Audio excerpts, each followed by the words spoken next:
কোমরে বিছাতে নজর কাড়া লুকে রুনা খান। জাতীয় চলচ্চিত্র পুরস্কারপ্রাপ্ত অভিনেত্রী রুনা খান।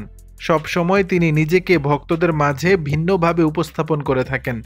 তার একটি চমৎকার দিক হলো যে কোনো লুকে তিনি নজর কাড়েন। সম্প্রতি খোলামেলা পোশাকেও ভক্তদের মাঝে ধরা দিয়েছেন।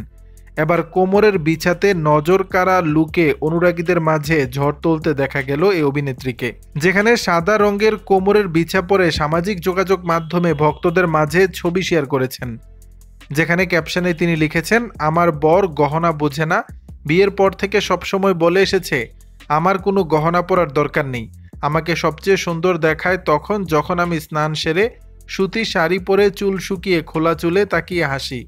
স্বামীকে নিয়ে এই অভিনেত্রী উল্লেখ করেছেন, আমার সেই হাসিতে নাকি চারপাশ ঝলমল করে ওঠে, আমার মতো কালো একটা মেয়ের হাসিতে কি করে চারদিক ঝলমল করে, ব্যাপারটা যদিও এই সমাজে এখনও পুরোপুরি বোধগম্য নয়, আশা রাখি একদিন বোধগম্য হবে। পোস্টের শেষাংশে রুনা খানের বক্তব্য, তবে বিয়ের পর সে একবার বলেছিল তার একটা গহনা পছন্দ, কোমরের বিছা।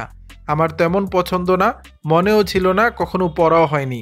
পরশু সন্ধ্যায় একটু অবাক হয়েছিলাম যখন দেখলাম দোতলার মেয়েরা সুতি শাড়ি ঝুমকার সাথে উপহার পাঠিয়েছে বিছা, বড় আরাম লাগলো মনে।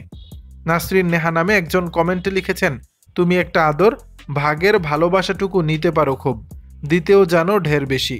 উল্লেখ্য, টেলিভিশন নাটকে অভিনয়ের মধ্য দিয়ে রুনা খানের কর্মজীবন শুরু হয়। তিনি হালদা চলচ্চিত্রে অভিনয় করে শ্রেষ্ঠ পার্শ্ব অভিনেত্রী বিভাগে জাতীয় চলচ্চিত্র পুরস্কার ও বাদশাহ পুরস্কার অর্জন করেন। দর্শক, বিষয়টি নিয়ে আপনাদের মতামত জানাবেন নিচের কমেন্ট বক্সে।